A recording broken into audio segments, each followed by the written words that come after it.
Hey guys, it's Alyson here with a quick cold open. So those of you who have been listening for a while know that I'm a big fan of the character Lucy Gray in The Ballad of Songbirds and Snakes, and I'm also a fan of Maya Wynn, the singer-songwriter who made wonderful music videos and with her own interpretation of all the songs that Lucy Gray sings in the book. And you know that a while back, Lionsgate made her take the videos down. Well, now they are back.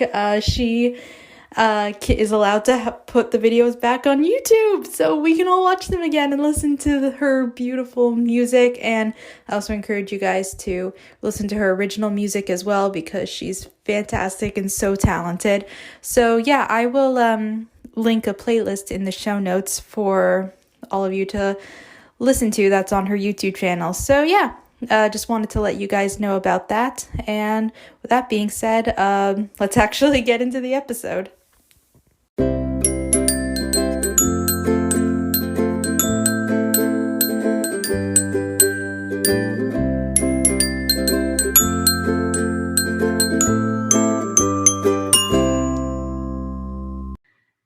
Everyone, we're back with another bonus episode with Gaby again. Woo! Woo! Hi guys, I am back. What? For us, it's been like 15 minutes because we're recording this and the social media book tag on the same night. But for you guys, it's been multiple days. Again, I need to schedule out when I'm posting these episodes, but they exist now, so yay. They're in the world. They're out in the world, guys. Yeah, there's proof that we are here and we spoke to each other. But thank you so much for having me again on the podcast. Of course. You know I love you, and we're talking about one of my favorite topics in the world, which is musical theater. Yeah. Let's go. Woo! We both love books. We both love musical theater. Gaby is currently in New York City, so this is just a perfect tag for us to do. Exactly. It's like New York City, the city that never sleeps, literally. Yeah. And we met because of musical theater, essentially. Exactly. Mm-hmm. Exactly. So, because you met our friend Patrick through Bridge to Broadway, right? Yes, I did. And then I met you and I was like, hello, friend. Hello.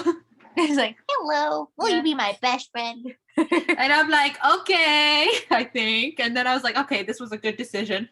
Yes. Because at first you were like, hi, and I was like, hi, you're gonna be my best friend. And you're like, listen, that's how like 90% of my friendships start. I feel like, because I'm like even though I love dogs, I have the personality of a cat where I'm like, I'm wary of this. But then once I like a person, I'm like, okay, we're fine now. Yes, no, and I'm like a golden retriever, which is hi, will you be my best friend? Can I go? Can I go? The first time I met Patrick, he essentially kidnapped me into being his friend. He's like, hi, we're friends now. And I'm like, okay, you tall weirdo. Okay, fine. It's like, fine. Yeah, no, I didn't kidnap you, but I did make a statement. Yeah. We're gonna be friends. And you were like, you listen, he had the advantage of meeting me in person. We met through the Zoom, so. Exactly. So, it was harder to get away. I know, guys, this was like pre-pandemic times when people actually spoke to each other in person. I know. I auditioned for a production of As You Like It. I got in. Patrick happened to be in the cast. I was, of course, a very socially anxious, awkward 19-year-old college freshman. So I'm like, I don't know any of these people. I'm technically not even in this program. Somehow I snuck into this thing. And then Patrick decided, hey, new person, we're going to talk. You're wearing a Star Wars shirt. Let's be friends. I mean, that's a great like icebreaker. You wearing a Star Wars like t-shirt. What the quack? Yes. Yeah. He's like, oh, this person's a Star Wars fan. Cool. Let's be friends now. Yes. It's like we both like Star Wars. No. Friendships have been built over less. Listen, not only was it a Star Wars shirt, it was a reversible Star Wars shirt. And you keep asking why he kidnapped you, dude. You are a rare breed of awesome humans, so why not? Thank you. And And you're really awesome too. I need more golden retriever energy friends to balance out my grumpy cat energy. No, you're not grumpy. You're just selective. You like to spend time with people that you care about and that you know that you feel comfortable around, and that is the healthy thing to do. Yeah, I've had to learn to put up more boundaries in the recent years because I did not have good boundaries before. And now you are one of the healthiest humans I know. Thank you. Exactly. Yeah. Me, I'm just like, hi. Like yes, but you are great. You are great at boosting people's confidence too. So thank you. Sending you the biggest hug. Aww. It's like, how can I not boost your confidence if you like literally you are golden. Aww. Golden. You too. Like I said, golden retriever, and I do mean golden. Yes. Okay. So we both love musicals. Yes, and we are talking about them, which is great, guys. So buckle up and we'll start on musical theater. Yeah, so musical. A musical. There's nothing as amazing as a musical. God. So I do have the link for the original creator, but I did not write down their name. But either way, the link for the YouTube video will be in the show notes. I don't know why I'm pointing down like I'm doing a YouTube video. This is a podcast. No one can see what I'm doing. Can you tell I've been watching YouTube videos recently? I'm just like, it's like click down below. There's nothing below. You can't see me. This is a podcast. I mean, this is a podcast and we are human. So why the quack not? Yeah. Okay, so each question is based off of a song from different musicals. Yes. Yep. So number 1, he will never be satisfied. Satisfied from Hamilton. Hamilton. Yep. A book with an unsatisfying ending / needs a sequel. So what do you have, Gaby?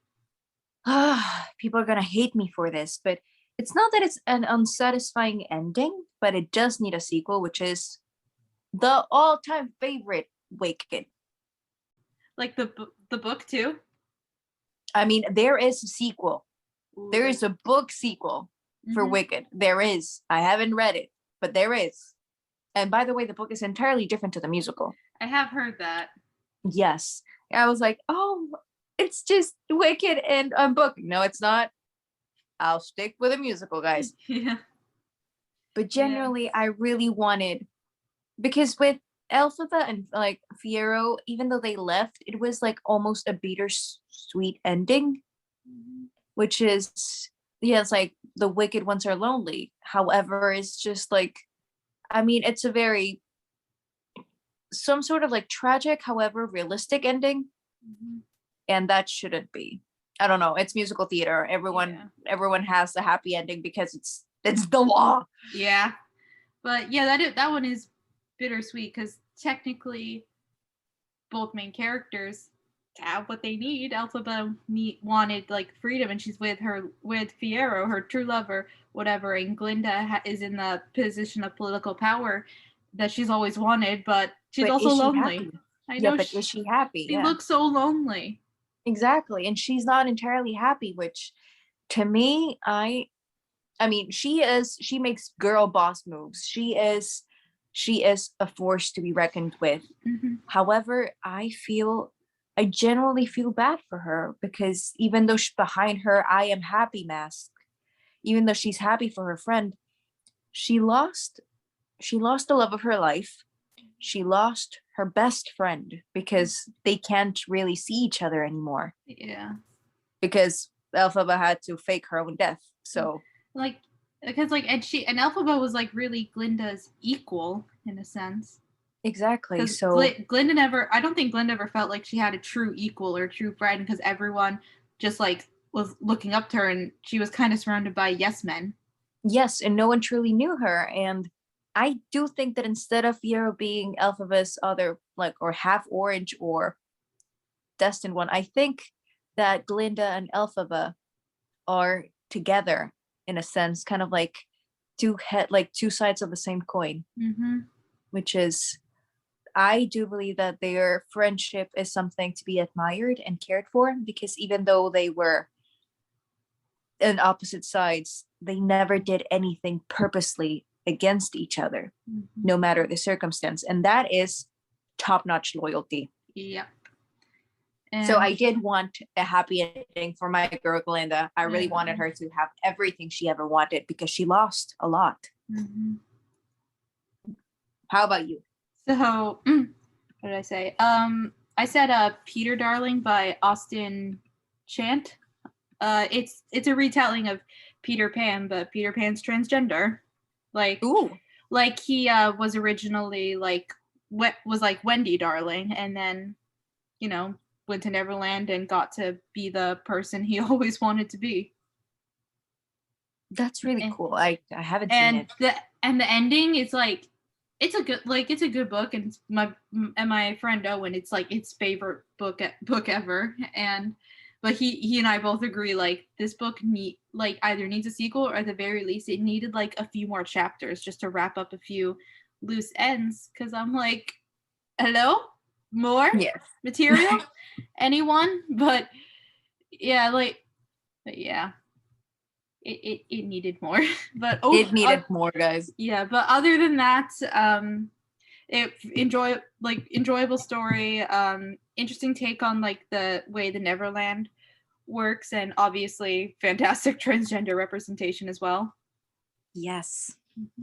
Something we need more of. We do. We definitely do. Yep. By the way, if you want to read or watch something with transgender representation, Heartstopper. Please send it my way. Yeah. Yeah. It's either read the graphic novel or watch the Netflix series. There's a Netflix series. I'm there. I am there. Oh yeah. It is on Netflix. You can probably binge it in one night. Definitely will. Yep. So everybody's talking about Jamie, a book you wanted to read because of the hype. So I have two. Yes. Both that I think I read both last year. One was like a book that I've been putting off for so long because it was a big book that had huge hype. Gone Girl. Yeah. And I got the audiobook. I listened to it. The audiobook had like two narrators. Both did a great job. But oh my God, it was like so good. I'm like, yep, I understand why everyone was obsessed with this back in like 2014. Yes. And I saw some bits and pieces of the movie, and oh my God, the actors are so good in that. But yeah. Yes. And the other one was Dune. Yes. Like, I'm so proud of myself for finally reading that book, because that's like, a big book that's on so many people's bucket list, and I finally read it because obviously the movie was coming out and I saw it in theaters, and I'm waiting for part 2, which I think Florence Pugh got cast in part 2, if I'm remembering correctly. Oh, that's fun. I think she's playing Princess Irulan. Don't quote me on that, but either way, she's in it, and they're just trying to cast everyone in the movie that Gen Z is simping over. True. I mean, you got Timothée Chalamet, you got Zendaya, they're bringing Florence Pugh. Now they just need to bring in Saoirse Ronan. I mean, yes. Listen, I love like Saoirse and Timothy together in everything. They have such amazing chemistry. But I want their characters to get together and have a happy ending, god damn it. Yes, and I was like, and it didn't. Mm-hmm. Like, ultimately in Little Women, Laurie ending up with Amy is the right decision, but I still couldn't help but ship Laurie and Joe the first time watching it. I mean, yes, like, because even in previous versions of it, they have a very special bond, but I do understand why they didn't end up together. Yeah, like it's like ultimate right choice, but I still wanted it. I know, it's just like the things as like, oh, you can't always get like have what you want, but you can always get what you need. And I may have been crying in the movie theater, and I saw the movie by myself, by the way. So and it was kind of a crowded that night. So I'm just sitting between two strangers crying. Yes, no, and literally a lot, like how the portrayal of pretty much Joe's and Laurie's kind of like confrontation about them being together or not, it it really hit home because I've seen that so many times with so many different people. Mm-hmm. And it's heartbreaking, but it happens. And I was like, dang. Yeah. Dang. Like that whole movie just hit me on so many personal levels. And I'm like, how dare you, Greta? I know. No, I love when Florence Pugh is like, why are you crying? I had the best feet. I was like, what are you talking about, child? Or obviously like Florence's speech that she gives when they're in the art studio is like her big scene. But I think my favorite is when they're in the garden and Laurie's like asking her like through the look like, yay, let's get married, and Amy's reaction is like, no, I've been second to Joe my whole life, I'm not doing this again, or whatever. Like that scene, like that hit me so hard. Yes. I'm like I don't know the feeling, what are you talking about? Yes, and all her speeches about women's situation, it really opened my, like, not opened my eyes, I already know that, but it really like threw a light in a very true part of history that sometimes is still like happening today, and it is true. So it's, at least to me, I was like, thumbs up, like, holy quack, okay. Yeah. Yes. And it made Amy a character that in previous versions I despised with a burning passion, literally with a passion of 1,000 suns. Well, of course, because when she was a kid, she burned Joe's book. Not only that, but in previous versions, I didn't even like Amy. In previous versions, not only in the book, but also in previous versions of the book being made into a movie in Winona Ryder's the like version of it, like, yes, movie. I hate it, and I despise the character of Amy with a burning passion, like with passion and without compassion at all. And Florence Pugh really managed to make a case for Amy and make it into, at least for me, the most hated character ever, into really someone I could understand. Yeah, really, it was like, what's the word? It pretty much reinventation. Reinventing. Not only reinventing, but she kind of like, yes, gave a different light, a different light to the character that made it go from hateful to maybe like to level grounded, and one of the characters that made the most sense. And also, I may have cried my eyes out several times watching one of, like, the sister dying. Oh my god. And even before that, like, basically from that, about halfway through the movie, or maybe a little over halfway, that scene on the beach where Joe and Beth have together, where they talk, where like Beth says, like, it's like the tide going out, you can't stop it, and Joe being like, I'll stop it, because she's like so in denial about it, and I'm just like and I was basically crying for the rest of the movie after that. Yes, because it's not, literally, death is not what happens to a person, but what happens to the people around them. Because that person that goes, they don't get to, like, what's also terrible about death is the aftermath of it, and the person that dies doesn't get that, doesn't have to live through that. So it's, to me, it was heartbreaking, and also this almost sort of cold feeling about someone accepting their own death and being okay with it. To me, I bawled my eyes out, and the sense of not being able, as Joe, to pretty much stop it in any way. That book, that novel, that movie, every single time that they make it and remake it, it literally grabs my very soul, makes origami with it, like breaks it into 1,000 million pieces, and then gives it back to me, which is truly amazing and astonishing. And only calls for how great the material is for Little Women. Yep. Speaking of which, it was also made into a musical. Yes. Yeah, astonishing. I know. I can't listen to the duet between. Oh, yeah. I can't. It's like every song up until then, it's like, yeah, happy, good times. Like, it almost gives off like Anastasia vibes for me for some reason. And then we get to that song, I'm like, oh boy, get the wine. Yes, literally, it's like, please stop. Let's like stop.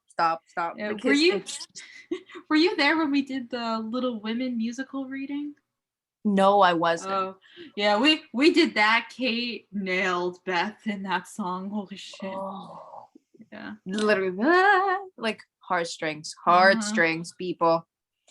So, Okay. Journey to the Past. Speaking of Anastasia. Exactly. A book that features flashbacks, develop character backstories. Oh, wait, did you answer the last question? A book you wanted to read because of the hype? Yeah. Quack, you're right. Okay. A book I wanted to read because of the hype. Little Fires. Nice. Yes, I literally, because I knew that the series was coming out in Hulu.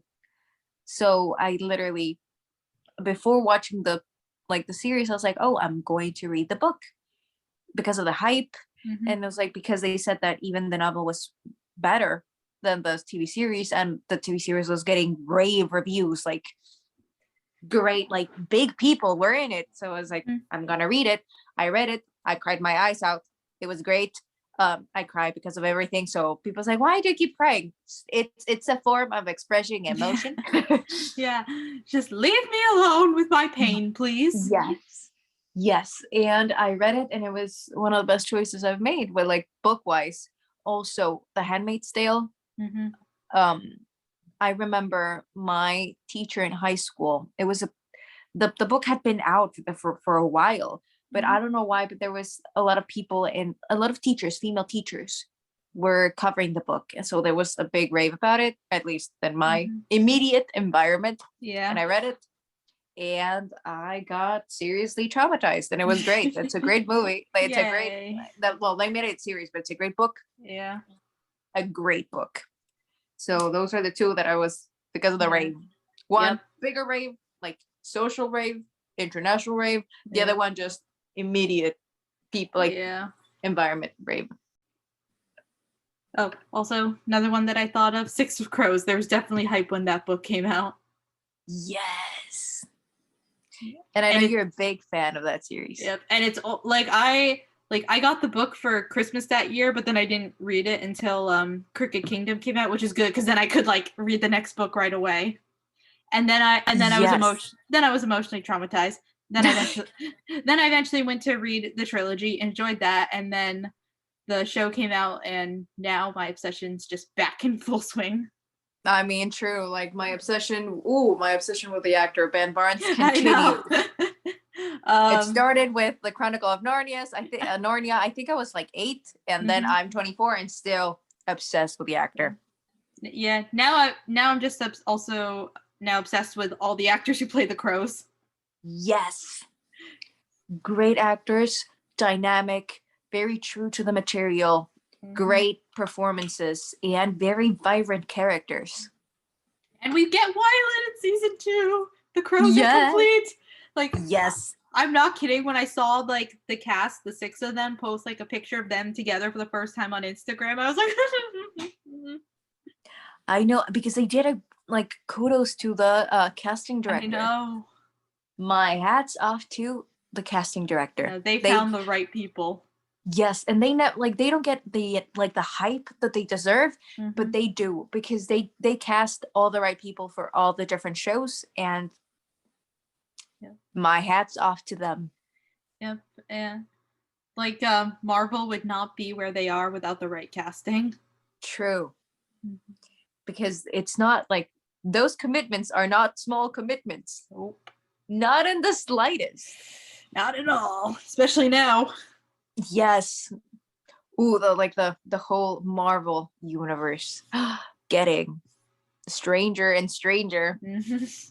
Okay. Listen, I check up on me at the end of next week, because not only are we getting the Moon Knight finale, we're getting the new Multiverse of Madness movie. Oh, you're gonna be busy. Busy. I'm just gonna have a lot of emotional damage, most likely. Yeah. It's like you'd think by now, because I'd be watching Marvel movies for like 10 years, I'd be used to the emotional abuse, but no. I'm still surprised when they do that to me. Because they're really good how they do it. And I don't know why, but they keep doing it. I was like, I know what's coming. It's like, I know better. It's like, how dare you do this to me? It's like, you knew what you got into. It's like, I know. It's like, you're going to come back for the next one, right? Yes. Exactly. And like, the sickest thing is that we pay to suffer. I know. We give them money for abusing us emotionally. Exactly. Anyway, speaking of emotions, that was a terrible transition. Now we can finally do Journey to the Past from Anastasia. Journey to the Past. Book that features flashbacks / developed character backstories. Yeah. So I have not read this book in years, but when I did, because I was like the right age, because I was the same age as the characters, because I read it like my junior or senior year in high school. I'll Give You the Sun by Jandy Nelson. So it follows the two main characters. They're twins, brother and sister, and there's two timelines. One that takes place when they're 13, one that takes place when they're 16. Basically, they used to be really close when they were 13. Something happened. Now they're 16, and they're not really on speaking terms, but they eventually gotta rekindle the relationship. And I can't remember, but I think the brother tells the story when they're 13, and the sister tells the story when they're 16, if I'm remembering correctly. No, but really good, like, again, like YA coming of age type of story, and family's an important theme, love's an important theme, and it has a pretty cover. So what else do you need? Yes. Journey to the Past, backstories. I think that my choice is going to be Pachinko by Min-Jin Lee. It's your mission. The Harlem-based author and journalist, Min-Jin Lee. It's your mission to just get me to read this, right? Yes, because it was published in 2017 and literally is an epic historical fiction novel that pretty much follows a Korean family, their immigration to Japan, and it talks about generational trauma and like obstacles that different generations go through. And in this case, it's 3 different generations. Yeah. Which is most like a lot of the book guy concentrates in Sunja, which is a female lead, but it talks about her parents, so why she became to be, her situation, her kids, and then her grandkids. And it literally, like, not exactly a lot about the grandkids, to be completely honest, but it's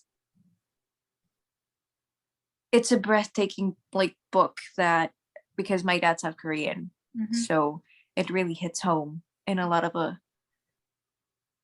I don't know. It was, to me, it's a great book, and it's just, I keep saying I'm just lost for words. It's just great, and the fact that they made it a series, like with like Korean actors, everything, and how truthful it is, and how raw, and how it's just great writing, and heartbreaking, yes, traumatizing, yes, you get angry, yes, you literally want to, how like Joey and Friends putting the book in the freezer, yes. Yes, you want to, because it literally, and it's like divided, and like technically it's like book 1, book 2, book 3. I bought the version that has all of them in a single book. But it literally is, it gives a sense of closure, how everything starts, how everything becomes like that comes to be, all the like how everything we do has consequences, and the choices that we make, our children and grandchildren carry it in a sense. So it's also about healing and about moving forward, which to me, it's quite poetic and raw. and it's great, and you have to read it. I'm not giving you much of a choice. So are you saying it's like the adult Korean version of Encanto? Slightly, but not really. Like, Okay. yes, but no. Like, it's like generational trauma and then historical trauma, and then I don't know how to explain it without spoilers. Okay. It's Yeah. Have you ever seen Madame Butterfly? No. Or read like the opera? It starts slightly like that, but it's different. Okay. So it's Yeah. great. It's absolutely breathtaking. People, watch the series, read the book. You're going to cry. You're going to get slightly traumatized, but it's a great book, and it's a great author. So Yeah. yes. Yeah. My brain. I hear generational trauma. My brain goes Encanto. Like, this is how it's relatable. It's the same thing. Totally. Yes. Oh dear. Yes, Okay. it's like coming from families with immigrant grandparents. So it's important. It's like it gets to the point that's like, yeah. So talking about crying in the bathroom. Michael in the bathroom. What you like to read while hiding in the bathroom? Okay, this is a guilty pleasure of mine. A very guilty pleasure of mine. The Twilight series. Okay, that's not fair, because that was kind of my answer too. No, well, specifically I said Midnight Sun because recently I had listened to the audiobook, and I didn't read the whole thing in the bathroom, but a lot of times when I'm getting ready in the morning, I'll have my phone in the bathroom with me and I'll play like a podcast or whatever book I'm listening to. So I had Midnight Sun playing in the bathroom while I was getting ready in the morning. I mean, that's fair. I just read the first one. I'm not kidding, which is, I mean, I was reading the first one just from the angsty 100-year-old's point of view. exactly. But I literally go back to the awkward, beautiful leading lady. I know. And like, I know it's very teenagey, very teenager. I'm in my early 20s, guys. Mm-hmm. People say, oh, adulthood is coming. Not really. Yeah, It never truly comes. And the awkwardness never goes away, guys. If anything, I think it's gotten worse. I mean, true. It's like, ugh. But I read it usually in the bathroom, hiding it, because I have to admit that my copy has seen better days, guys. Oh, yeah. It's yes. But I keep reading it, and I read it so fast, and I was like, and I don't even go to like new moon or eclipse or the last. No, I just stay with the first one. Although I do occasionally like every once in a blue moon, when I'm in a certain mood, I like to reread the last part of Breaking Dawn when Bella's a vampire. Yes, that's Breaking Dawn Part 2 is one of my favorites. Like, it's like Breaking Dawn Part 2 and the first Twilight movies. I love those two the best. Yes, and when they did the Breaking Dawn movies, I love the fact that Rami Malek. Oh, he was the Avatar vampire, right? Yes. Yes, okay. Because literally, I like Rami Malek. I am obsessed with that actor. Yeah. He is such a good actor, and how great he portrayed specifically that vampire, and how like unique and quirky he was. I was like, he needs to have like a spin-off series, because it's just how he came to be, why he got that, like his backstory. Like, who was he in a human life where that kind of power manifested when he became a vampire? I know, and like who was Amun, like the vampire that made him? Yeah. Why? How did he find him? Mm-hmm. Why is he always so scared that someone's gonna take him away? That whole thing, I thought that was very well. I don't know. My curiousness, my curious mind was like, I want to know more about that. Yeah. But books wise, the first one, I keep reading it. Because it's like a before things get too batshit crazy, I think. Yes. Because like I said, I do like breaking down part 2 because Bella's a vampire. She and Edward are more equal now, and I Yes. do like meeting all the other vampires because they're pretty cool. Yes. And we get and I don't know if it's in the second one, but we get a lot more of history with Jasper. Yeah. Oh, that one's in Eclipse. So I actually do enjoy Eclipse, except I have a slight conspiracy theory. Yes. Tell me which one. So looking back, even when I was 12, I always loved Jasper like as a character. Like he and Alice were honestly my favorite couple, and I think their love story is more compelling. And Yes. and like because Edward's angsty because he hates himself because he went through that brief period where he killed people, but he was mostly just going after like serial murderers, like the worst of humanity. So it's like, yes. But whereas Jasper, when he was caught up like in the newborn territory war bullshit, he was actually killing innocent people. He has better reason to be angsty and hate himself.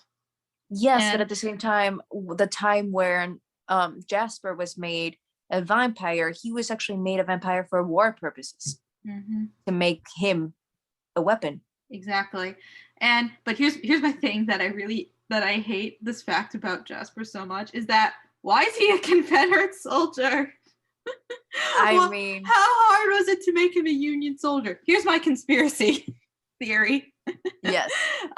Is that at some point while writing the series, because I'm pretty sure Stephanie even said in an interview she only ever thought it would be one book, but at some point she realized that Jasper was a more compelling character than Edward. So to make Edward look better, she made Jasper Confederate. Oh god. Oh god. I thought that it was just to highlight that sometimes in wars sometimes you are born into a side and you don't get to pick, in a sense. Yeah. And also it makes his transition and his making into a vampire all the more heartbreaking, because he was put into a war just by being born in it, and just there and then becoming. Yes. Yeah. Well, I'm pretty sure he lied because he went when he was 17, lied and said he was 18 and of age. So it wasn't like he was forced into it. And at the very bare minimum, I feel like later on, especially being like forced into the vampire war and kind of in a way enslaved into that life, you think he would look back and reflect like, oh, I was in a human life. I was signed up for a really shitty cause. It's because like he was 17 years, but he was born into a certain kind of like mindset that he didn't know better. Yeah. So him becoming a vampire, and the only reason why he became a better person was through Alice. So that, at least to me, it's kind of like, I thought that it was his journey to becoming truly him and becoming a person of his own and no longer just a weapon for war, either human or vampire, either or. Yeah, I agree, because he's like the groundwork to be that really fascinating character. I just wish that we at least got one mention of him being like, yeah, Confederates were fucked up, but I like was a dumb teenager, wanted to get out of the house or whatever. Not even get out of the house. It was, I think, pretty much in that kind of sense, is like, I really like the fact that some of the characters make very poor choices because it makes them human. Yep. And it only showcases how far they've come. And especially with Alice, she's such an intriguing character with such a great backstory that no one really knows. It's like except for the creepy tracker guy they met. He was the one person who knew her backstory. I know. James knew everything, and I was like, it couldn't Edward see like behind what he was like thinking? Or well, like, so in Midnight Sun, during that whole scene, we learned that Jasper can do something kind of cool with his power, where he can like somehow perceive himself to others to be like look like the most boring, uninteresting person, that like people would just ignore him and think, oh, that one's not interesting at all. And he was kind of using that to shield himself, and he expanded it to shield Alice, Esme, and Bella during the confrontation at first, before they picked up on Bella's scent. He couldn't hide her anymore. So it wasn't until like Jasper was kind of forced to lift that protection from everyone except him that James even clocked Alice in the first place, and he left before his thoughts could form into words. So Edward couldn't pick up on that. Plus, he was just too focused on Bella, obviously, at that point. That is the coolest. Yeah. But yeah, anyway, conspiracy theories, Stephanie made Jasper get better to make Edward look better. That's my thing. That's conspiracy theory. Anyway, on to the next question. Ex-Wives from 6. Twist / retelling of a well-known story. It's not a retwist or a retelling, but I have a soft spot for Neverland, the musical. Finding Neverland? Yes. I love that so much. Yes. I mean, they do put on a production of Peter Pan at the end, so it counts. It counts. But also, it's like the movie with Johnny Depp and Kate Winslet was absolutely amazing. And maybe, pardon me. Oh, thank you. And I'm yawning. Thank you. I don't know. Like the retelling of a well-known story. Okay, it has to be like, again, Wicked, because it's the, I mean, sure. Yeah. All the different versions of Cinderella. Yeah. Except Girl Boss Cinderella. I mean, true. No hate, but true. Yeah. Please tell me. I'm still on the fence on that one. Please tell me yours. Yeah. My retelling. So I kind of choose one that I have read, one that I want to read very soon. So yes. The one that I have read is called Half Sick of Shadows by Laura Sebastian. It is a retelling of the whole Arthurian legend. Oh. Yep, but it focuses on Lady Elaine, who marries Lancelot at some point. And so basically, like, her, Arthur, Guinevere, Morgana, and Lancelot, the 5 of them, like, grow up on an island together, and they're kind of partially raised by the Lady of the Lake, and, you know, it's their destiny to go to Camelot and support Arthur when he becomes king. And Elaine, she has visions of the future, and it's kind of similar to the way Alice has visions of the future, where, you know, she can see all kinds of different possibilities of the future, and she kind of helps shape the future of Camelot. And there's drama and conflict, and friendships are tested along the way, like, you know, the King Arthur story is supposed to do. It was really good. That's nice. I'm curious. And that's another book that I think I want a sequel to. Because I'm not done with this world, Laura. Give me more. Yes. Yeah. And the other one that I want to read very soon, I found very randomly. I've never heard of this book before, but I got it back in January when Maddie came up to visit. We drove to Plymouth. We were walking around. I saw this random bookstore. I ran inside because, you know, I saw the sign said books, and I was like, pew, inside. Yes. Like, very quickly. But it is called Phantom Hearts. Look at this. Can you guess what the retelling is based on this cover? Based on, literally, what? It's like, oh, really, Phantom Heart? It's so hard to see which one it's retelling. So you guys can't see it, but it is basically it's a retelling of Phantom of the Opera, because it literally with a massive Phantom of the Opera, like, mask. Yeah, with a Phantom of the Opera mask illustrated on the cover. So yes. Anyway, I think, like, what's this? I think, like, she moves to a new house, is getting haunted. Oh yeah, there's this guy Eric, the mysterious dashing boy with a British accent, who's taking up residence in Stephanie's nightly dreams. Oh boy. Oh. Oh boy. That can't go wrong in any way whatsoever. Yes, now that I'm, like, thinking about it, because I was big into Greek mythology, big, and, like, Greek in general. Yeah. So maybe The Silence of the Girls from Barker, which is pretty much the retelling of the Siege of Troy from the perspective of a woman. Interesting. Yes. Which is the Briseis, which is the like Trojan queen who is captured by the Greek army and forced to become the bed slave to Achilles. Ooh. So literally it's like it focuses on the experience of women through the war, and pretty much it shows us the extent of their loss. So at least to me, instead of Achilles, oh Paris, oh Helen, like Helena of Troy, instead of focusing on that and the big horse that everyone, the Trojan horse that everyone focuses on. Yeah. This one focuses on like pretty much the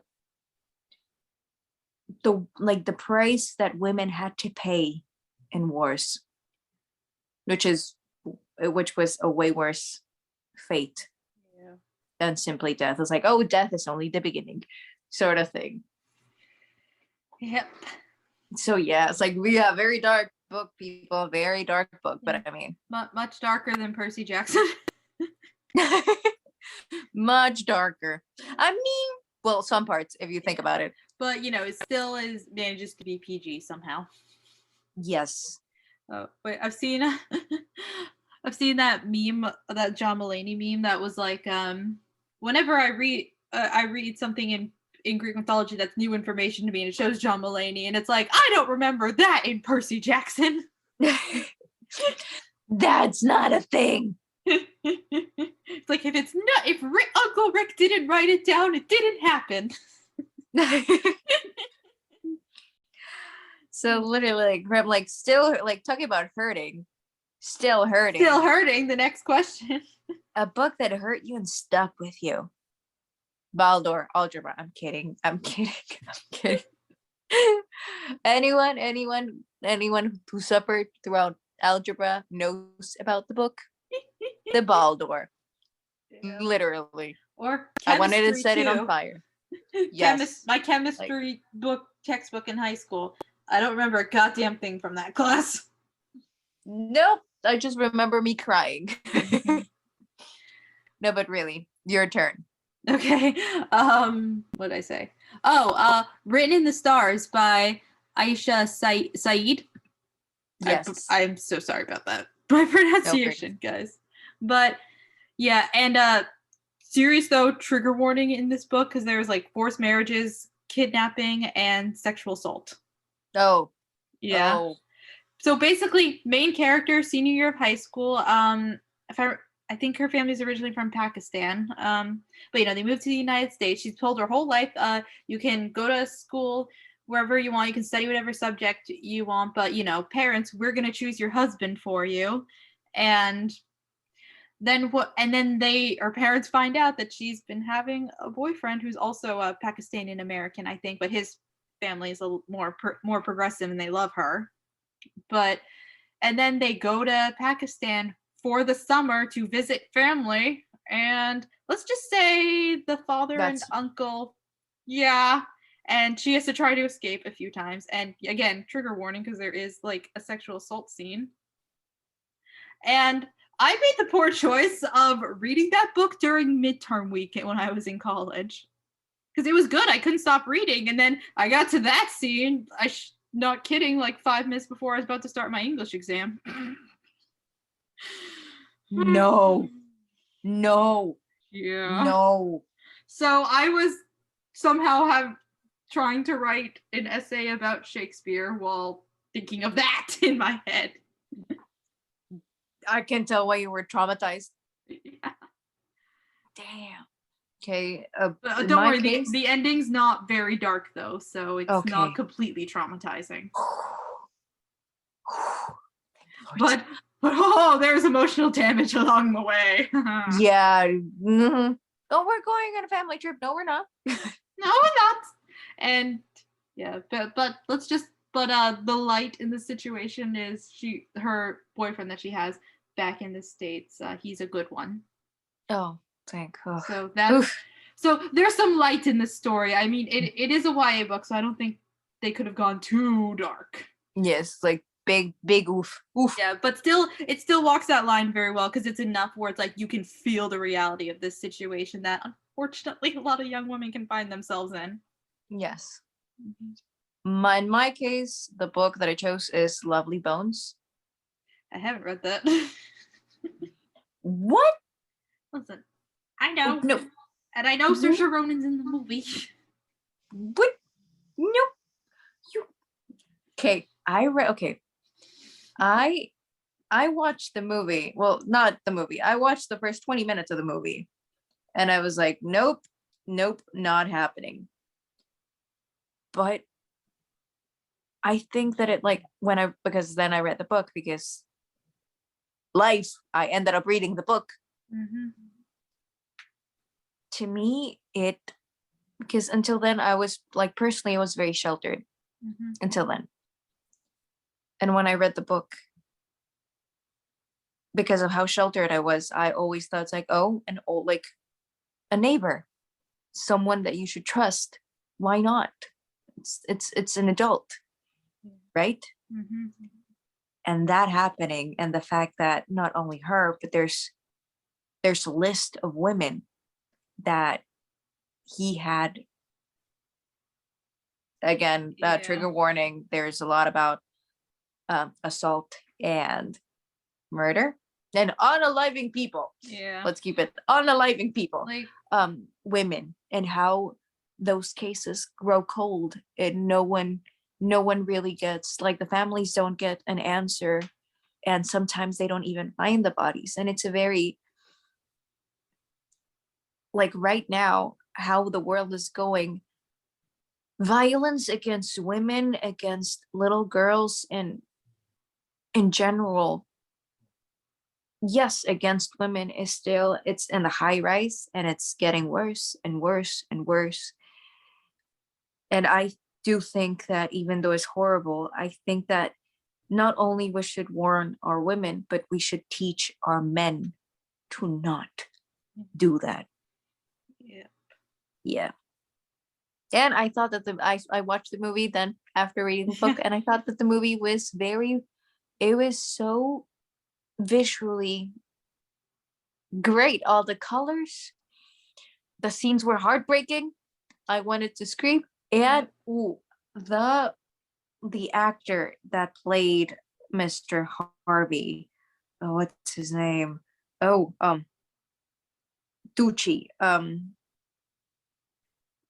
Give me a second. He is one of the best actors ever of our generation. Here it is. Stanley Tucci. Oh. I had always thought of him as being absolutely just endearing and a pleasure to watch, because he had only done very likable characters.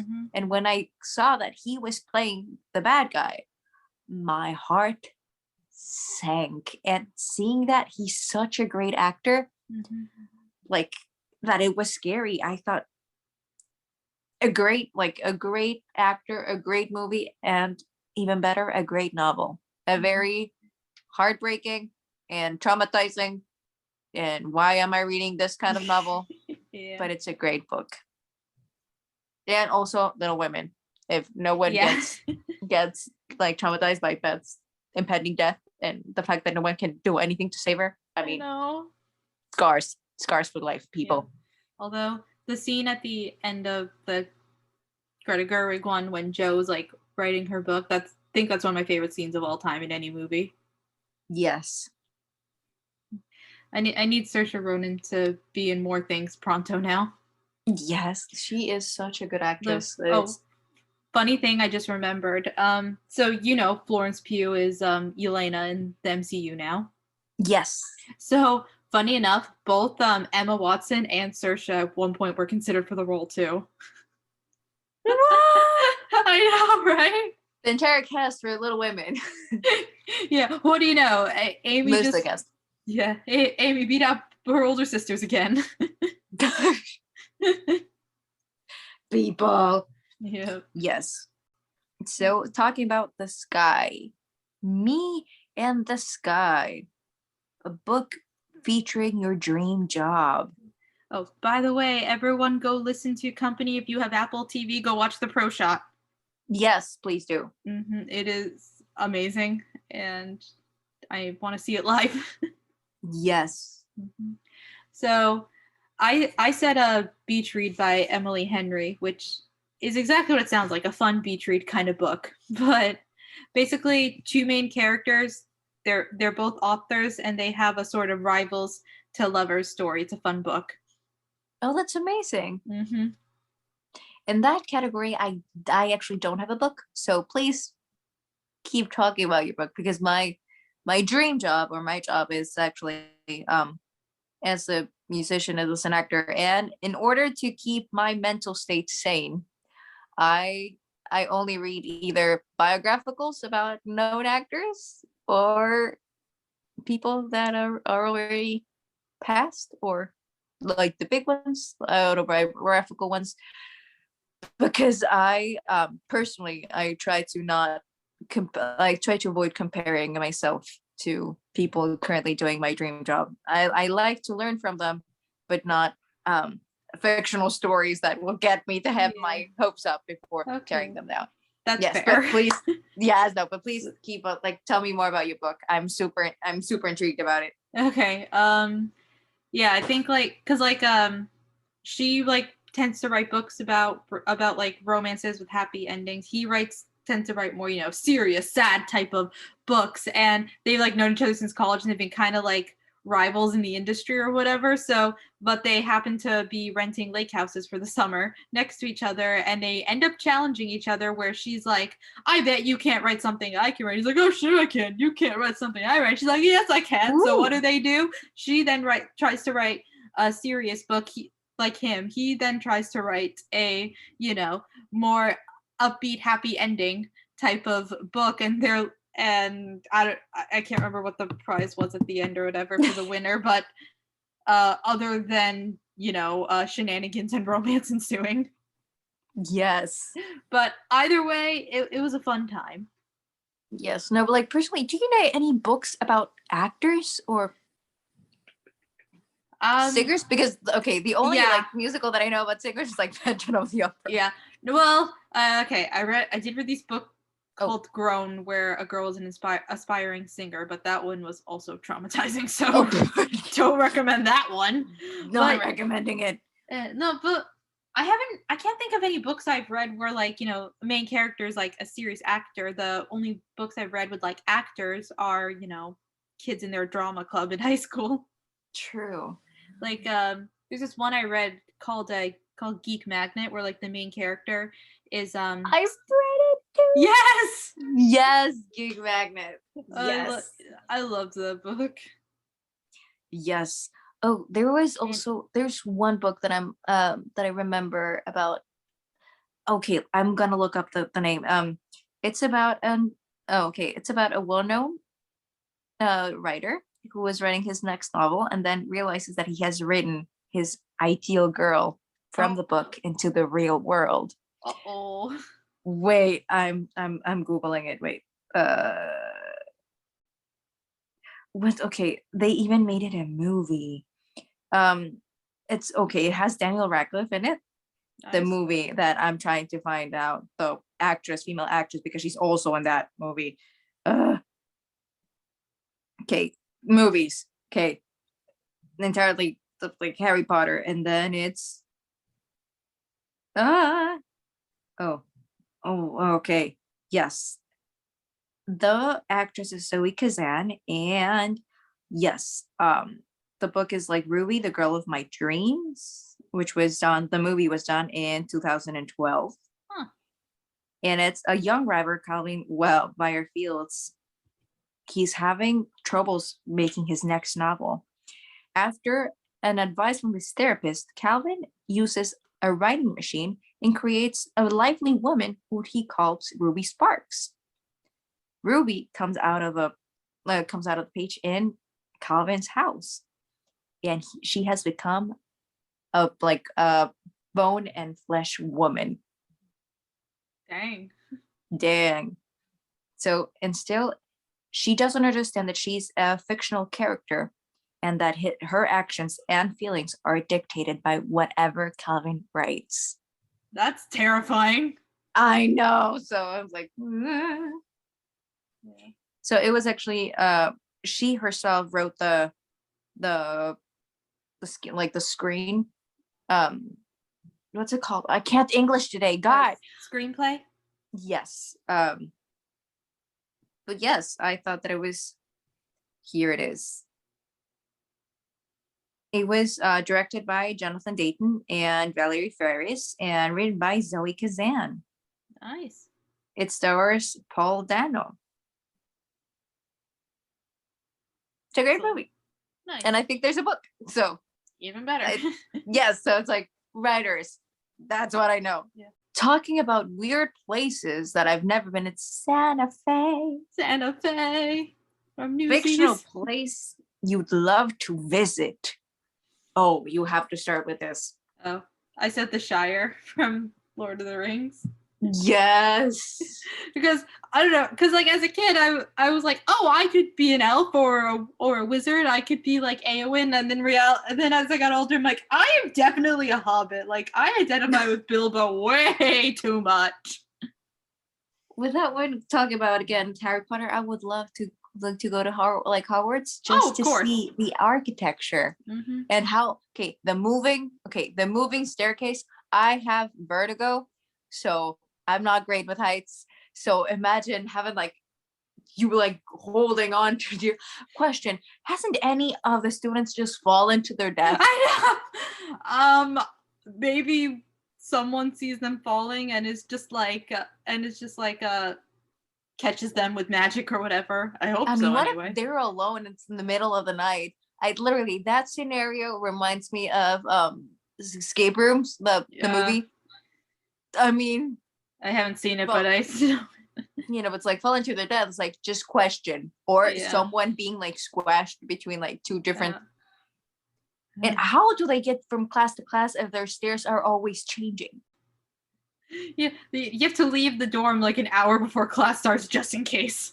Just in case. What if you have classes back to back? What do you do, guys? Wait, is it only on that one staircase though that's moving? Because I don't remember ever seeing when they go down to the basements ever the staircase moving, and Slytherin's down the dungeon. So do the Slytherins not have to deal with the moving staircases? I just because I've seen I remember the first was all of the different staircases just move. So it's is it only on that side of the castle? And so many questions. Yes, so many different questions. And about the woods. It's I want to go there. Weird. I want to go there. I do want to go. I would love to go to Hogwarts, of course. Although I'd want to live in the Shire though. I mean, yeah. They just chill out, eat food, don't cause any drama. What more could you want? I mean, true. I mean, in Hogwarts, there's a lake they can swim in. However, there's a giant squid. Yeah. Man or not, it's what can I do? I don't think they ever mentioned the squid in the movies, but it's mentioned in the books. Yes, it is mentioned in the books. No, in the movies, it's only kind of mer people. Yeah, it's no, guys. The mer people are a minor thing. There's a giant squid! Just saying. What? Yeah. Also, one of my favorite crossover memes I've ever seen are the demigods of Camp Half-Blood finding Hogwarts and Percy making friends with the giant squid. Oh. And coming out of the water and being his name is Steve and he says he pulls people in because he's lonely. Oh. Really morbid, but oh. Yeah. And then Ron or Harry just not even fazed by the fact that he can talk to squid. They're just his name is Steve.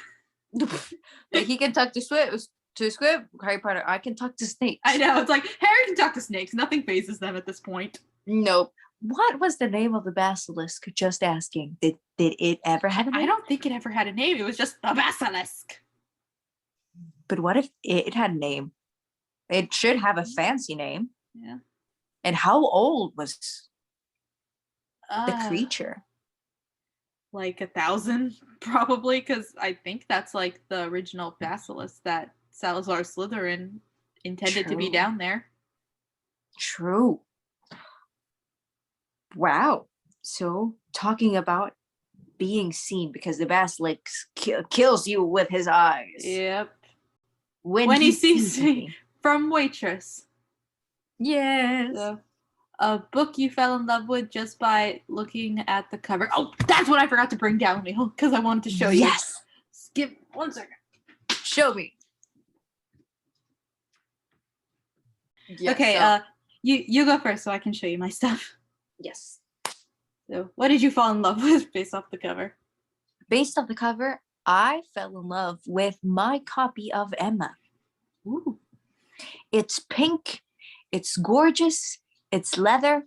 I saw it. I knew that Emma existed. I had never really read it. I had only seen Gwyneth Paltrow's movie Yeah. version of Emma. I watched it and I said, I want it. So I want it. I got it. So Yeah. I got it. Nice. What about you? So, I got 3 books to show you. Yes. Show me. Because I've found many beautiful covers. It's hard for me to narrow it down sometimes. And a lot of times it's not purely just because of the cover. When I buy a book, I'm just like, pretty cover. And then I check the synopsis and I'm like, yes, I will get this because it's interesting now. Yes. But, okay, so the first one, this cover was pretty and the story intrigued me when I read it. Starfish. That is a gorgeous I know. It's blue, or sorry, it's purple with Yeah. silver. Got It's absolutely dreamy. I know. I love it so much.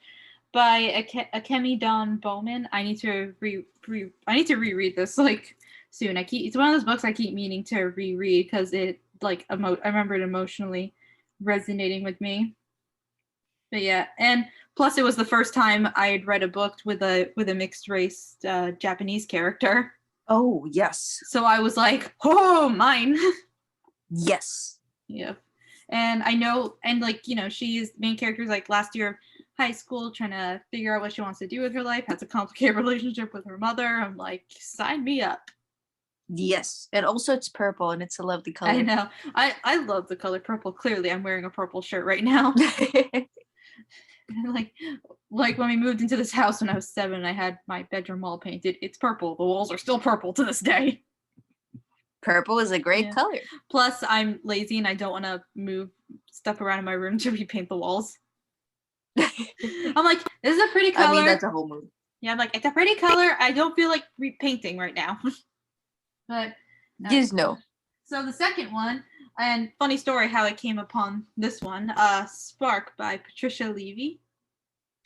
More purple. It's really pretty. It's more purple and it's filled with stars. Mm-hmm. Super simple yet effective. So funny story how I got this because I technically stole it. What? No. So I was in college. I was chilling in my school's English department, and this book was just lying around, and I was like, and naturally the cover caught my attention. I'm like, ooh, what is this? And basically this professor main character, she gets invited to go to this event at this beautiful setting. And another book I need to reread because it's a very quiet kind of beautifully reflective book. That's the impression I have from it. And just meeting strangers, pondering life's questions, that type of thing. Really short, but it was really good. And so I was like, huh, interesting. So then I started reading it, and this book hadn't come out yet at the time because I checked Goodreads for it. So I started reading it, and then I had to get going to go to class. But I was like, I don't want to. I put it in my backpack. True. And I was like, I'll return it after I finish reading it. I didn't, but a few days later when I went back to the department, there was another copy lying around. So I'm like, it's fine. No. So I kept it. I mean, you have a nice memorandum, memory of the English department. Yep. So sorry, college. Sorry, not sorry. I mean, you pay enough in their college tuition. Yeah. This is my compensation, especially since I didn't really have a graduation because of COVID. I mean, true. Me neither. Okay. Ooh. And last book I'm going to show you is. Oh wait, what do you have? Oh, my cover for Pride and Prejudice. It's beautiful. It's literally like a painted peacock. I love it so much. And it's fully blue, and it's gorgeous. And I've seen a few editions of like Pride and Prejudice covers where like a peacock feather is involved somehow. Yes, and also another cover that I love is The Great Gatsby. The eyes. Yeah. Yeah. So please tell me about yours. Okay, so last one. This is like a different edition of one of my favorite books, and this was like I'll show you. So, An Ember in the Ashes by Sabaa Tahir. That is gorgeous. And this is like the UK hardback, like first edition. Like it's out of print, but I like saw this in like someone's YouTube video or something, and it took me like 2 years to track down a copy that was at a decent price. Okay, I've never done that. That is certainly determination. This is like this is the most effort I've ever put into finding a specific edition of a book, and I'm so happy it finally paid off. And yeah, I am like never giving away this book. I'm not loaning it to anyone. You can borrow my paperback copy of the book. Yes, no, like that is gorgeous. Mm-hmm. And look, and like I said, they are never gonna print this again, so mine. I mean, true. Books are little treasures. Mm-hmm. Talking about treasures and how treasures can disappear. An underrated backlist book. So I got a Far From the Tree by Robin Benway. I think it came out in like 2017, 2018. I mean, I don't know how underrated it is because it did win like the National Book Award for YA that year, but yes. I don't hear a lot of people talk about it, which is so weird because it's so good. Yes. So the main three characters, they're siblings, like they all come from the same mom, or same birth mother, but they were all adopted, and then eventually through circumstances at the beginning of the book, they all connect with each other, and it's just such a beautiful story about family and just like the concept of family, because it talks about adoptions and mixed and blended families too. True. And even tackles topics of like teenage pregnancy, because one of the characters she ends up like giving birth and then giving that child up for adoption, so that inspires her to go looking for their birth mother who gave them away. It's just a beautiful story about family, and I want more people to read it. Yes, definitely. And it also has a pretty cover too. It's upstairs, but the laziness has set in now. I'm not going to go up and get it. Yeah. In my case is about, the book is called Aura, and it's by another Mexican novelist called Carlos Fuentes, and it was published in 1962 in Mexico. And pretty much it literally is like the literature about it is absolutely remarkable because it exposes this dreamlike themes, and it has this complex thing about the double entity portrayed by the main character. Mm-hmm. So usually like the covers, it's a black cat.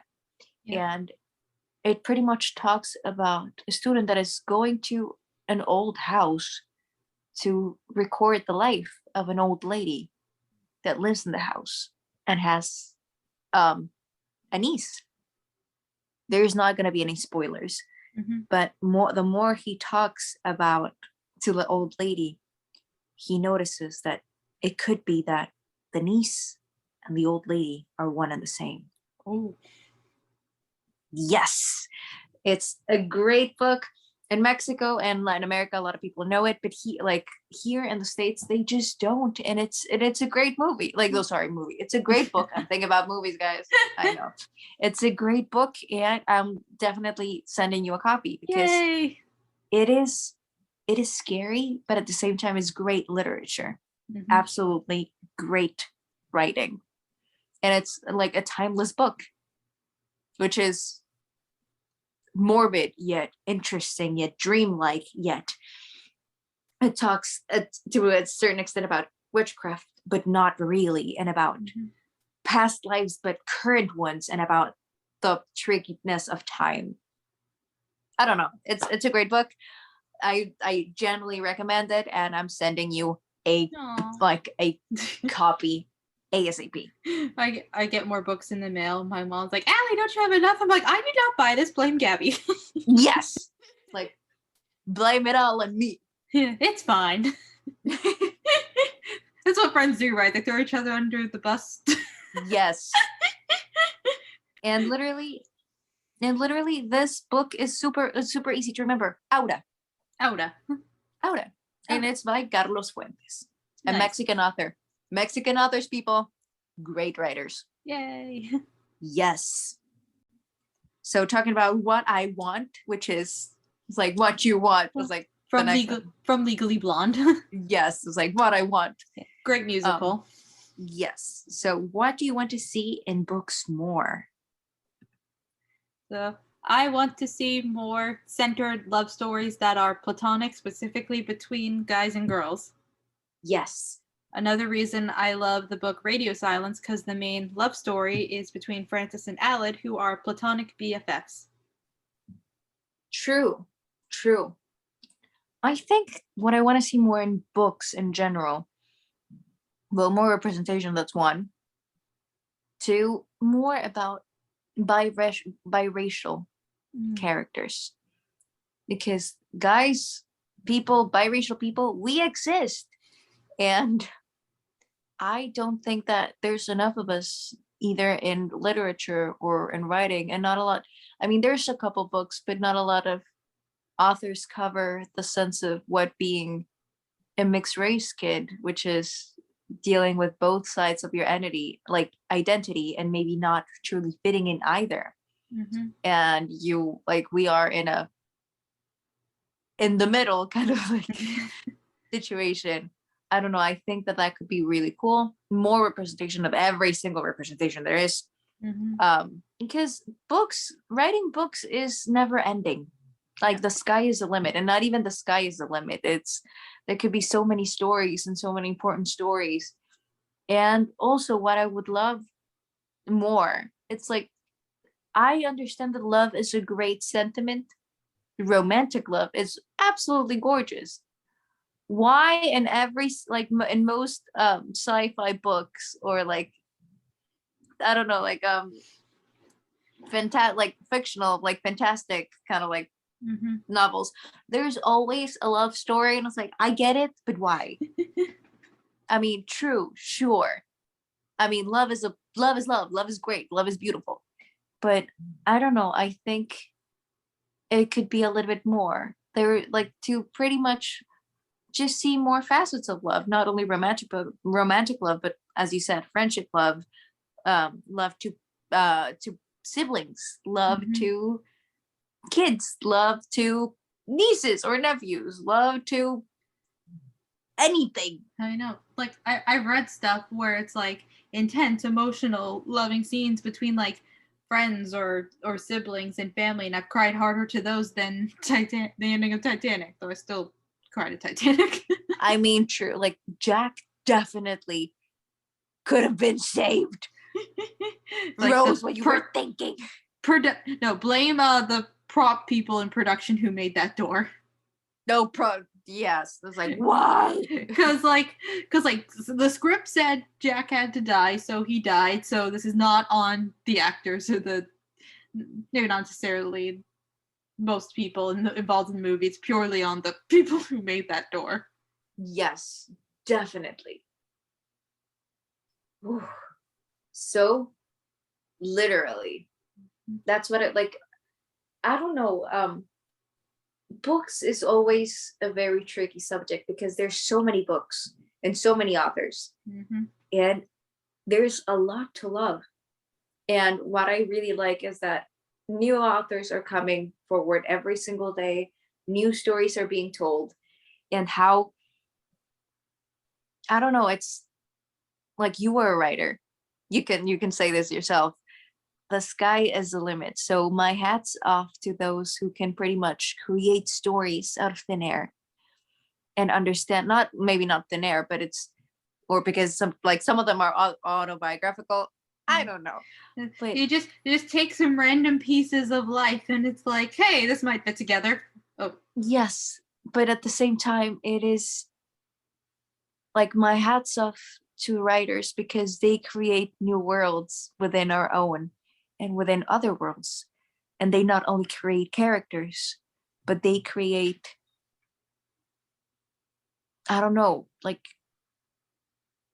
they create moments for the readers, for us, the readers, which they're giving us the world, literally the world, and much more. So my hat's off to you. My hat's off to all writers. What you are doing is incredibly difficult, and simply, I could not thank enough writers, because thanks to them, I found my love, which is reading. And you found your passion and your purpose, which is being a writer yourself. Yeah. And not just books, but movie scripts, musicals, Yes. and provides employment for many talented people like yourself.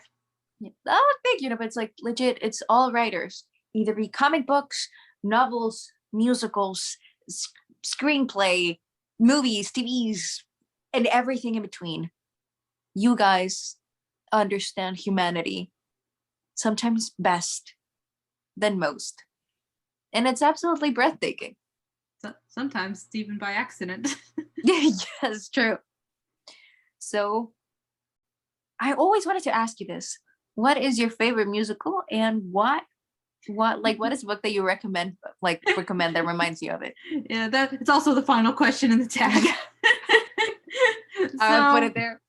Yeah. So I mean, hard to pick a favorite musical, but I guess the one that I just keep going back to, because it is one that's just stuck with me for so long and like really got me into musicals, and it's Phantom of the Opera. True. Like, I had a very big Phantom phase, like late middle school, early high school.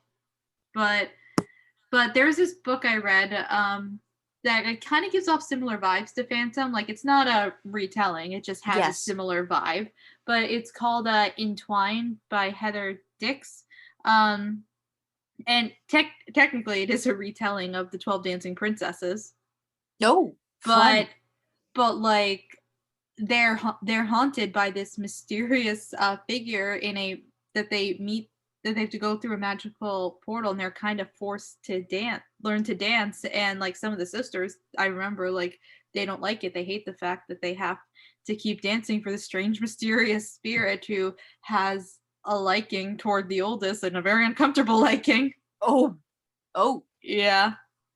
And I don't remember much from the book because it's been so long, but I just remember like being engrossed in the story, and it had this very haunting feel, the way Phantom of the Opera does. I mean, personally, I don't have a favorite musical. I know, shock. I know, it's hard. I know, it's like picking like a favorite child when you have like hundreds of children. I know. It's like,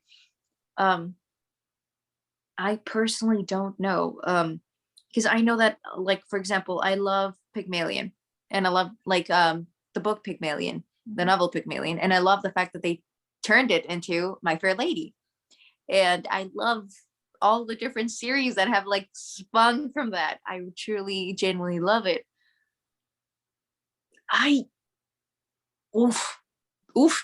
Big oof. Even my voice went there. Darn it. Okay. One of my favorite musicals, it's actually Romeo et Juliet, le musical, the French version. And I mean, it's the same story. It's Romeo and Juliet. Same thing as like the West Side Story. It's Romeo and Juliet. And so many others are literally based on Romeo and Juliet. Yeah. Lion King 2 is based off of Romeo and Juliet. Yes, and the first one it's based on Macbeth. Hamlet. Oh, Hamlet. Blah, blah, blah. Please. Okay. Okay, please kill me now. It's okay, but both main characters are kind of angsty. It's fine. Yeah, no, it's like sacrilege. No, I was thinking about another movie that was based on Macbeth. I'm sorry. The I was thinking about House of Cards. Okay. Sorry. I was thinking about House of You're Cards. good. The series. I'm sorry. I know. Kill me now. Kill me. Okay, yes, it's Hamlet. Darn it. God. Listen, I still haven't read Pachinko. We've all got our things. Kill me now. But in general, Romeo and Juliet is a great book. Like it was written by William Shakespeare. Anything that was written by William Shakespeare, is it hard to read? Yes. Did I have a hard time reading it because I'm a Spanish speaker? Yes. But did I really enjoy it? Yes, I did. Yeah. So pretty much all of it, anything, all of it. Ooh. I don't know. I'm just gonna like start saying great musicals, which is A Gentleman's Guide to Love and Murder. Mm-hmm. Great musical. Anastasia, a great musical. Yep. Finding Neverland, I cried my eyes out. Oh my God, yeah. Great musical. Okay, I hadn't seen the movie prior to seeing the musical, so when the ending happened, I was like, no! I can't. Oh, Hadestown. Ah, yes! Great musical. Pray for me. Yes. There's just like so many musicals, like even the Addams Family that was made into a musical. Like every single musical that there is, it's generally breathtaking, great, and I don't know, books. There's so many books. There's so many musicals. It's really hard to pick one. Another one. Yes. So, another musical I love, Something Rotten. Yes. Yeah. Oh my God. Yes. Like if you love Shakespeare and you haven't seen or listened to Something Rotten, go do it now. Please do. So many puns. Mm-hmm. So many. It's beautiful. It's beautiful. Yes. Yeah. But I don't know why. Well, it's a series. It's a TV series, but it's like A Gentleman's Guide to Love and Murder. It reminds me a little bit of The Gilded Age, the new series that, by the way, a lot of like Broadway stars are in it. So please go watch it if you can. But I got a book to go with Something Rotten. Yes. So it's called Foolish Hearts by Emma Mills, and again, it's a book it takes place in high school, but it's with a drama club, and they're putting on a production of A Midsummer Night's Dream. Oh, yeah, that is fun. And that was fun because I'm pretty sure that was fun for me to read because I'm pretty sure the main character was in her senior year in that book, and I was in my senior year when we did A Midsummer Night's Dream. Ooh. Yeah, I got to be I was one of the fairies. I got to wear a lot of purple for that costume. Aww. And they also decked me out in like fake purple fake cobwebs. So one of my friends was like, "Are you an angel of death?" Ooh. I looked awesome. That was one of my favorite costumes I ever got to wear. One of my friends, she's amazing with makeup. She put like spider web designs around my eyes. That is great. Ooh, a book that it's not exactly musicals, but it has a thing about it has to do with Mozart, which is The Kingdom of Bach by Mary Lou. Mm-hmm. It pretty much is pretty much the untold story of Nannerl Mozart, which is so it brings pieces such as like the Queen of the Night to life in a whole different way. And I mean, if you love music, it has to do with that. So, ooh, and Fatal Throne. It reminds me of Six. Ooh, yes. The musical. Then like Henry VIII. So it's the Fatal Throne. The wives of Henry VIII tell all. Oh. Yes. So it's perfect for anyone playing the six soundtracks on repeat that really want to know more about the Six Wives of Henry VIII. This is kind of like it reimagines like their situation and how like their deaths and talks a lot more about it. So I think that anyone that likes Six is going to love this musical. And if you love Hadestown, it's Lovely War by Julie Berry. Way down, Hadestown. Yes, and it's like it's pretty much a love quarrel between Greek gods and it's set in World War II. Mm-hmm. So if you like it, I don't know. Yeah. And Sweeney Todd. It reminds me, The Fourth Wish by Lindsay Rebar. It's similar to Sweeney Todd. Nice. Yes. I know I'm gonna shut up because I'm like, no, I was like, I don't know any. And then goes on till it's like 10. It's fine. Yes. It's like me, I don't know any. Top of my head's like 10. Yes. I think I thought of another weird combination. Like it's a very strange connection, but I'm going with it. So Carrie the musical. Yes. So if you like, I don't know, if you like Carrie, I can kind of see you liking Iron Widow. Ooh. Have you heard of that one? No, but I want to read it. Okay. It's like based on a lot of like Chinese like history and mythology, and it's kind of sci-fi-ish too. Basically, sure. Main character, why am I bad at remembering character names? Ziran. She joins like the military Air Force to be a concubine pilot because it's considered a great honor for women to do that, except like the way the ships are designed, the concubine pilot, who's always a woman, helps the real pilot, a man, of course. But the way it works is most of the time the man ends up draining her spirit. So a lot of concubine pilots actually end up dying, and she signs up to get revenge on the pilot responsible for her sister dying. Ooh. Mm-hmm. So let's just say she will do anything to get her revenge, and will go and doesn't care about what people think of her, kind of similar the way Carrie is at the end of the show. Bless you. Thank you. Yeah. Ooh. So literally there are currently on Broadway, there are a lot of shows. Yep. A lot of shows. So I'm literally going to do like a little to the new K-pop, the Broadway musical. Nice. It's going to come soon. I don't know. I thought that it's new, it's fresh. Why not? And an all-time favorite for me is Come From Away. Yes. I love that show so much. I cried first time listening to it, and I made the mistake while being at work listening to it. Oh. This was at my old job when I was still like packing ice cream pints and just, in the back packing pints, and all of a sudden my boss just walks in and he sees me crying. He's like, "You gonna have something?" I'm fine. Don't worry, there are no tears in the ice cream. Yes. And also I love the fact that they turned Mrs. Doubtfire into a musical. Mm-hmm.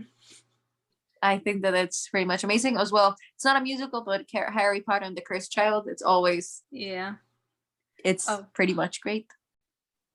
So yes, musicals.